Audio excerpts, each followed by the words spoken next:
welcome to our channel. So some of you may already know me, you may have already seen me at events, you may have already seen me setting up your party tents, you may have seen me draining out your hot tubs, and if you don't know me, I'm Tracy from Lazy Days Events, and in this video I want to share some tips and tricks with you guys so that you can make the most out of your party tent UV business in 2025. So whether you're already in the event planning industry, you own a party tent business, or you are new to the industry looking to set up your own business, I've got some great key insights that will help boost your business and provide great value to your clients for 2025. Without rambling on any further, I'm just going to give you a quick overview about me, what type of events that I do, what type of clients that I work with, and then we'll jump straight into the video and I'll go through my top tips that will help you guys boost your business for 25. So without further ado, I'm Tracy from Lazy Days Events. I actually have a few jobs within Lazy Days. It makes you wonder how I fit it all in one day, but you know, here goes. So first, my job is the art and design. So creating all the UV decor, making sure I'm up to date with the latest themes and trends, creating new packages, creating all the decor for the party tents. Sometimes I need to make stretch decor. Sometimes I might need to spray a backdrop. Sometimes I need to import a certain tapestry, creating new UV decor for the shop, working with various suppliers overseas, and just making sure that everything runs smoothly within the art and design department. Second, my job is marketing. So I do all the marketing for Lazy Days. So that includes email marketing, sales funnels, social media marketing for all of our various platforms, TikTok, YouTube, Facebook, updating the website on a regular basis, and making sure I keep on top of our booking system as well. I know this is irrelevant, but look, check out this French mug that I just picked up from Home Bargains. How cool is this? So I'm in charge of the hot tubs behind the scenes. Okay, you don't always see me on site for the hot tubs, but you know, it is me that's doing the cleaning. Health and safety and hygiene is really, really important. But along with that, I'm also needed on site. As most of you have probably seen me, you will know that I'm also needed on site most of the time. So you will see me on site for party tent hires. I am mainly in charge of the decorating because of course that's what I love and that's what I do best. What clients do I work with? Most of our clients are private residential clients. So that means that we go to a house, we set up a party tent, and we're working directly with the person that owns the property at that site. I would say 80% of our customers are residential customers, and then maybe the other 20% businesses that we work with. Without rambling on any further, that's enough about me. Let's get into the video. Whether you are a wedding organizer or a children's party organizer or a festival organizer, UV can be incorporated into all different types of events. And I mean, who doesn't love UV? Because I mean, it's just magical, isn't it? I mean, children love it, teens love it, adults love it. Who doesn't love it? Okay, so my first number one tip would be, if you're thinking about incorporating glow in the dark into your business, my first tip would be you need to highlight your unique selling point, which of course is a glow in the dark. This separates you from your competitors, but also highlights what you have to offer to event planners, event organizers. So market the business as a magical transformation, a unique UV glow in the dark showstopper. Include videos, photos, you know, any content that will help you stand apart from your competitors.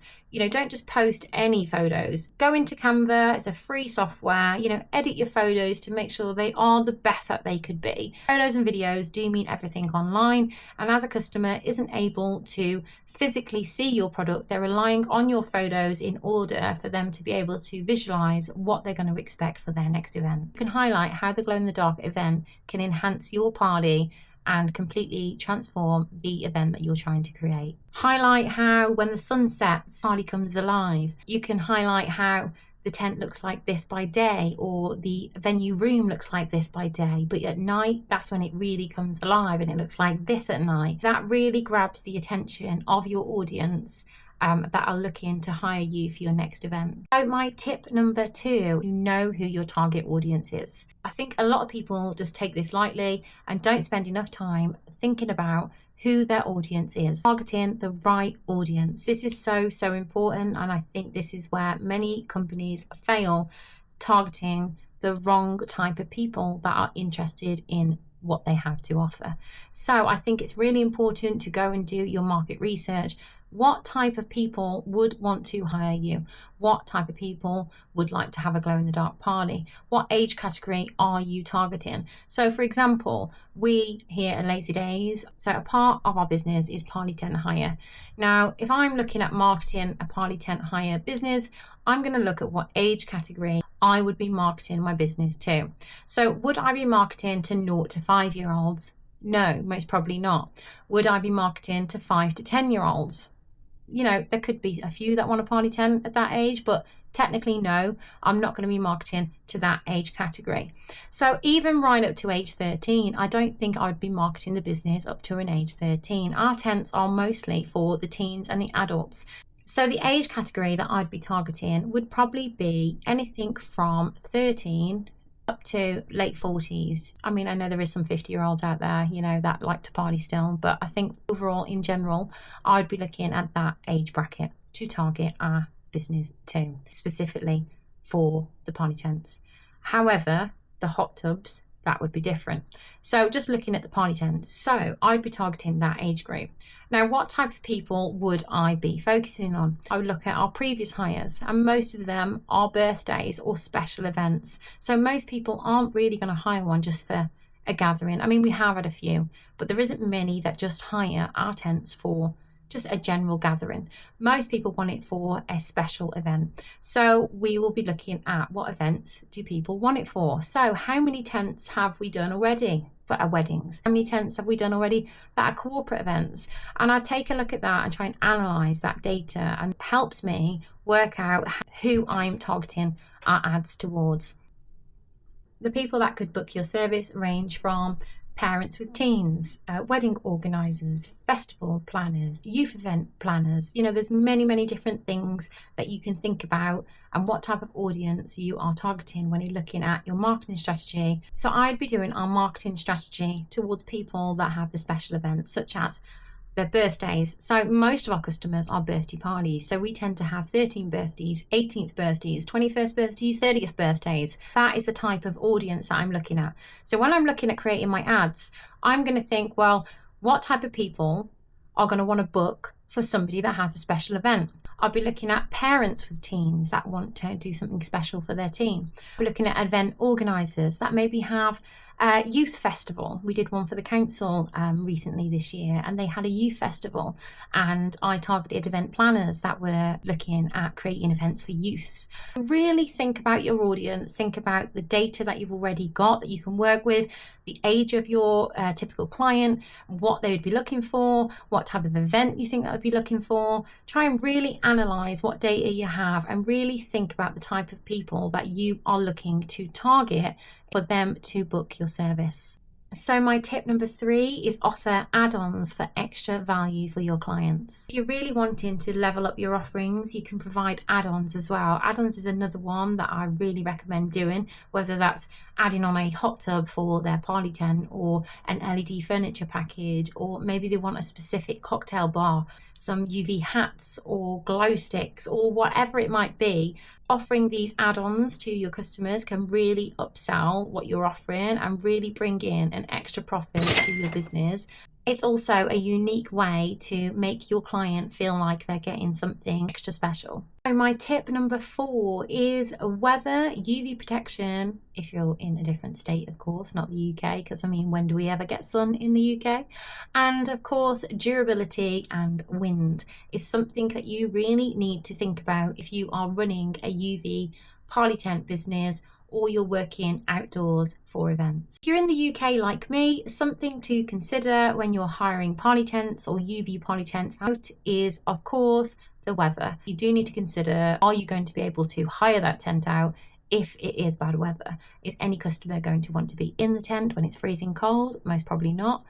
So something to think about is your heating, how you're going to heat the tent, or if you're in a different state, then you might want to think about air conditioning for your tent. These are 2 great aspects to your marketing strategy, because I mean, who wants to dance in a freezing cold tent, or who wants to dance in a boiling hot tent?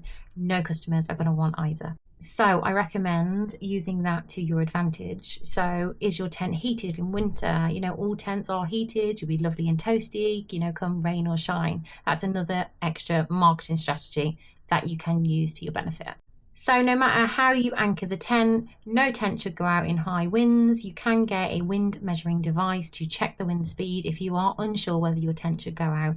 But a general rule would be no tent should go out over 30 miles an hour. Depending on some tents can withstand up to 40 miles an hour. That really depends on the tent that you're using, and make sure that it's always a commercial grade tent. My next tip number 5 is pricing. Pricing your UV glow in the dark tent or event is crucial. Now, I would not suggest going and looking at other companies and pricing your tent accordance with what they're charging. I know somebody else is probably going to say complete opposite, to do your market research, go and check prices and price yours within that band of what everyone else is charging. I disagree. Maybe in the start, if you're new, you know, haven't got much of a reputation at the moment, maybe that might be worth doing. However, if you're quite an established business, then I don't recommend doing that, and I recommend pricing your tents at your worth, because somebody that really wants to hire you will pay the price that you're charging. So always know your worth. And if a customer says to you, so and so can do it cheaper, then let them go to that other company that can do it cheaper, because more than likely they're not going to get the same quality and tent or the same equipment as what you were going to offer for the price that you was charging. So top tip, always know your worth. So tip number 6 is timing. I think this is really important to mention. I've had customers where I turn up at their house, and maybe it's been my own fault because I haven't made it completely clear how long I might take to install their equipment, or how long I might take to install equipment for their venue or set up their party tent. And I think partly in the start, that was probably my fault for not making it so clear. So now I make sure I'm very clear on how long it's going to take me to install customers' equipment. And I think it's really, really important, because I've been to many events and set up lots of equipment, and every 5 minutes somebody's coming in the tent or somebody's coming into the venue, which is absolutely fine because they're impatient, they're waiting. Of course, they're waiting for their tent to be set up. They don't want you there on their site any longer. You know, they want you out of the way so that they can party, and I get that. So I think it's really, really important to make sure you make your clients aware of how long it's going to take you to install your equipment from start to finish, and how long it's going to take you to collect your equipment. Somebody come to the door, always the way when you're filming. So just be clear with your customers how long it's going to take you to set up their equipment. Whether that's 2 hours, 3 hours, 4 hours, just be honest. Let them know how long you're going to be on site for, and the process once you arrive on site. You know, let them know once you've finished setting up, they can come in, you'll give them a demo, you'll go through everything with them. If they have any questions, you can always answer them once they're having their briefing, once you've installed that tent. If you're unsure in the beginning how long it's going to take you, or you take longer, you know, at the beginning, that's fine. You will get faster the more you install equipment. So just be clear on your timing, so they know that's what to expect once you're on site. Customers don't really want you on site any longer than you need to be. I mean, let's be honest. So being professional is really, really important. Make sure that you've got your hire agreement all in place. You can print this out and pop it in a clipboard, give it to your customer on arrival. They can read through this hire agreement whilst you're setting up. You can also create some separate QR codes linked to any other necessary information that customers might need during their hire. Number 7 tip is collaborate with other businesses. And I don't think many people realize how powerful it can be collaborating with other businesses. So that doesn't mean you need to go to another business and tell them everything and all your details about your business, but definitely trying to work together with other businesses can have massive benefits to your own business and your overall general exposure for your business to be seen. For example, if you are a small party tent company or you're just starting out, maybe you could do a fun day. Other people can see what you do. You could collab with a bouncy castle company or a face painting company, or you could join forces together for you to be able to create an event that you might not be able to do just by offering your own service. This way, adding more value to your overall service that you offer for both you and whoever you collab with. So if you're in a party tent business like we are, it's worth thinking about what other businesses you can collab with. So here's some examples of businesses that we have collabed with, and it's worked really, really well. So one other business that we collabed with was a hotel. They wanted to do an outdoor movie event. So by collaborating with us, they was able to then charge ticket sales for their outdoor movie event, and that way we was able to earn some money, they was able to earn some money from their ticket sales, bring in more customers, and we both get an added exposure and make a profit. So one example will be a youth event which we did for the council. So we collabed with the local council and we did a party tent for their youth zone for their festival event. So that way we got a bit of extra exposure, we collabed with the council, they was able to provide an added service to the community, and we helped create that. So that was one way we collabed with another company. If you're not able to collab with councils just yet and you're a tiny company, look at local businesses that you can collab with or join forces together, and that way you're able to work together to grow even further. Looking at the foam party, so we worked with the freshers uni events and we brought our foam parties to the nightclubs for the freshers event. I was able to provide foam for their student uni events and we created the foam. They also charged the ticket sales, so they got paid from their ticket sales, and that way we was able to make a profit for our own business. They was able to charge the ticket sales. They also gained extra exposure. We gained extra marketing exposure too from the event, and collaborating together able to grow our business even further. So one way we work around timing is giving our customers not a specific time, but a 2-hour time slot for arrival and collection. And I think this is a really good way to do it. We didn't do this in the beginning, and we have done this method for many years now, and it works really well. As a party tent installer, you can't always guarantee that you will be at your clients on time. Things get in the way. You know, traffic gets in the way, you get stuck in a massive traffic jam, you get to a customer's house and they've got a trampoline in the way, or I don't know, a shed that needs moving. You can't always guarantee that you're going to be at your next clients on time, and I think a really good way to do this is to give your client a 2-hour time slot so that you've got 2 hours to arrive within that time slot. So as long as you're ahead of schedule, you know, you've got a bit of leeway in case something goes wrong and you aren't able to get to your client on time. I think always letting them know if you are going to be late is really important. As long as a client knows that you are on the way and you don't just leave them hanging, they're pretty happy and they don't mind waiting. If you just leave your client hanging and they're phoning, or you're not answering the phone, or you haven't texted them, they're going to get agitated, they're not going to be happy, and you are most likely going to get left a bad review. Tip number 9 is clarity. So being clear with your customers about what they're going to expect on the day of hire is really important. Doing a follow-up with your customer before their hire to make sure that you've got everything right for their event is really important. Some customers may have forgotten to add on things. Some customers may have chosen a standard tent and they haven't added on the UV. Do a quick follow-up with them before the hire date, maybe a few days before, and just make sure that you've got everything right for their event and you've got everything noted down that your customer wants ready for their party. Sometimes you can arrive on site and a customer wants this and this, and they haven't told you that they wanted that. They just presumed that was included with their package. So being clear with your customers about what they're getting and making sure you do the follow-up with them before their hire is really important to make sure you've got everything right for their event. And of course, go over any safety measures. So tip number 10, and my final tip would be social media. So being present on social media daily is really important. Now, I know most of you probably don't even want to post daily on social media, but it really does help your business grow as a whole. Sometimes I know it's hard to think of content ideas to post every day. Even just putting an interactive post on that you can get off Google really helps with customer interaction onto your business. So even if it's not related to your business and what you do, grabbing a interactive post, asking customers a question off Google and post it into your Facebook page can also gain some interaction onto your social media. So interaction posts can look like this or can look like this. So anything like this can really help gain some interaction and in turn helps your business be seen by more people.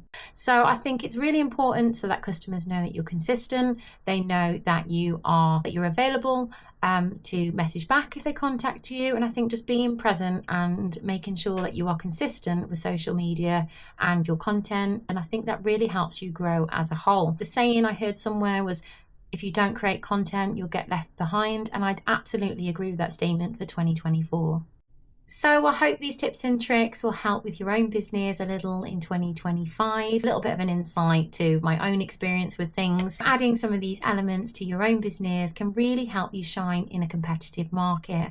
I'm really wishing you all the best of luck and the best of success in 2025. If you have any questions, just reach out to me. I'll do my best to answer any questions in the comment section. I'm hoping to bring you weekly videos. If you haven't subscribed already, what are you waiting for? Go hit that bell, go subscribe to our channel, and I look forward to seeing you in the next video.